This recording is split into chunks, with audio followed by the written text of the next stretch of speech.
안녕하세요, 팬크래프트입니다. 오늘은 많은 분들께서 사랑하시는 라미 사파리 샤프를 가져왔습니다. 80년대에 출시된 디자인이라고는 믿기지 않죠? 라미 사파리 샤프는 장점이 많지만 단점도 확실합니다. 우선 장점 첫 번째, 삼각형 형태의 그립을 가지고 있습니다. 따라서 각 면에 손가락 하나씩 올려두면 자연스럽게 편한 파지법이 됩니다. 글씨를 못 쓴다는 분이나 손에 힘이 너무 많이 들어간다는 분들께 저는 펜 잡는 방법, 즉 파지법에 대해서 많이 강조하는데요. 라미 사파리 샤프는 딱히 노력하지 않아도 자연스럽게 좋은 파지법이 됩니다. 각 면에 엄지와 검지를 올리고 중지를 구부려서 아랫면에 대시면 끝입니다. 여기서 중요한 점, 펜 뒤쪽을 두는 위치가 중요한데요. 지금 어떻게 되어 있나 보세요. 아마 이렇게 엄지랑 손바닥 사이 어정쩡한 곳에 놓여 있을 것 같습니다. 이러면 앞쪽 그립을 아무리 세게 쥐어도 거치되는 부분이 없어서 펜이 불안정할 수밖에 없습니다. 내가 글씨를 흘려 쓰는 스타일이라면 펜 뒤쪽을 손바닥 접히는 부분에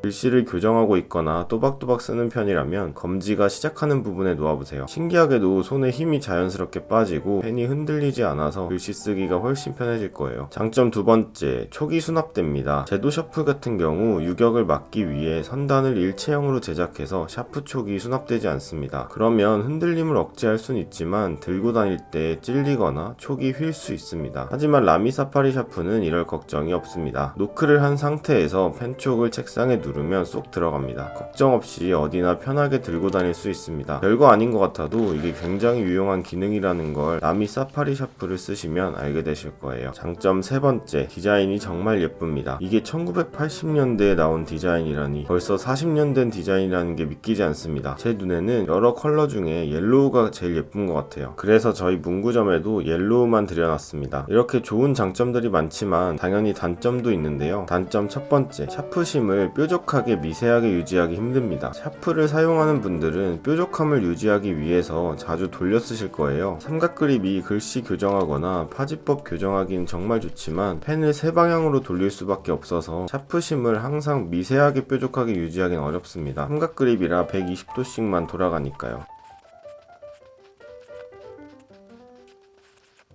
단점 두 번째는 촉 유격이 느껴진다는 거예요. 촉 유격은 너무 심한 것만 아니면 글씨 쓰는데 문제가 전혀 없다고 생각하지만 유격에 예민한 분들이 있다면 굉장히 큰 단점으로 다가올 겁니다. 아까 장점에서 촉을 수납할 수 있다고 말씀드렸는데 이 기능 때문에 미세한 틈이 있어서 살짝씩 흔들립니다. 어떤 각도에선 괜찮고 어떤 각도에선 유격이 살짝 발생하기 때문에 유격에 민감하신 분들이라면 라미 사파리 샤프는 구매하지 않는 걸 추천드립니다. 단점 세 번째, 클립이 예쁘고 큰 건 좋은데 샤프를 돌려가면서 잡을 때 손에 걸리적거립니다. 저는 이게 손에 계속 걸려서 거슬리더라고요. 이외에도 추가적인 장점으로 가벼워서 손목에 부담이 없다는 점과 단점으로는 지우개나 뚜껑을 잃어버리면 노크가 불가능하다는 점, 이런 점들도 있습니다. 뒤쪽 노브를 여시면 클리너 핀이 들어있습니다. 요즘 나오는 샤프에는 많이 없는 건데 라미는 아직도 가지고 있네요. 샤프를 쓰다가 촉이 막혔을 때 이걸 이용해서 뚫어주시면 아주 편합니다. 자, 그러면 총평을 해보겠습니다. 글씨를 잘 쓰고 싶거나 글씨를 조금만 써도 손이 아픈 분들께 추천드립니다. 잡기만 하면 자동으로 파지법이 교정되니까 아이들이 쓰기에도 정말 좋은 것 같습니다. 하지만 유격에 민감하신 분들은 아무래도 다시 생각해보시는 게 좋을 것 같습니다. 그러면 오늘도 귀한 시간 내주셔서 감사합니다. 여러분의 관심 덕분에 항상 살아갑니다. 새해 복 많이 받으세요. 여기까지 팬크래프트였습니다.